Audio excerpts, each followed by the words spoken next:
സുഹൃത്തുക്കളെ, ഇതാണ് അതിമനോഹരമായ ചെമ്പ്ര കൊടുമുടി. വയനാട് ജില്ലയിലെ ഏറ്റവും വലിയ പർവ്വതങ്ങളിലൊന്നാണ് ചെമ്പ്രമല. സമുദ്രനിരപ്പിൽ നിന്നും 7000 അടി ഉയരത്തിലാണ് ചെമ്പ്രമല സ്ഥിതി ചെയ്യുന്നത്. ചെമ്പ്രമലയുടെ ഏറ്റവും മുകളിൽ ഹൃദയസരസ് എന്നറിയപ്പെടുന്ന ഹൃദയാകൃതിയിലുള്ള ഒരു തടാകമുണ്ട്. അതിമനോഹരമായ തടാകം. ഈ മനോഹരമായ ചെമ്പ്ര കൊടുമുടിയുടെ ഈ ചിത്രം പകർത്തിയത് മേപ്പാടി കോട്ടനാട് ജംഗ്ഷനിൽ വെച്ചാണ്. വ്യത്യസ്ത കാലാവസ്ഥകളിൽ ചെമ്പ്രമല നമുക്ക് വ്യത്യസ്തമായ കാഴ്ചകളാണ് നൽകുന്നത്. മഴക്കാലത്തൊരു കാഴ്ച, അതുപോലെ വേനൽക്കാലത്ത് മറ്റൊരു കാഴ്ച, മഞ്ഞ് സമയത്ത് മറ്റൊരു കാഴ്ച. ഇപ്പോൾ മഴക്കാലം കഴിഞ്ഞ് നല്ല വെയിലുദിച്ച് നിൽക്കുന്ന സമയമാണ്.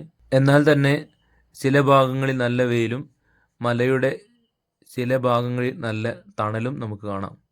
അപ്പോൾ ഇതുവരെ ചെമ്പ്രമല കാണാത്ത നിങ്ങളുടെ സുഹൃത്തുക്കളിലേക്ക് ഇത് ഷെയർ ചെയ്ത് കൊടുക്കുക.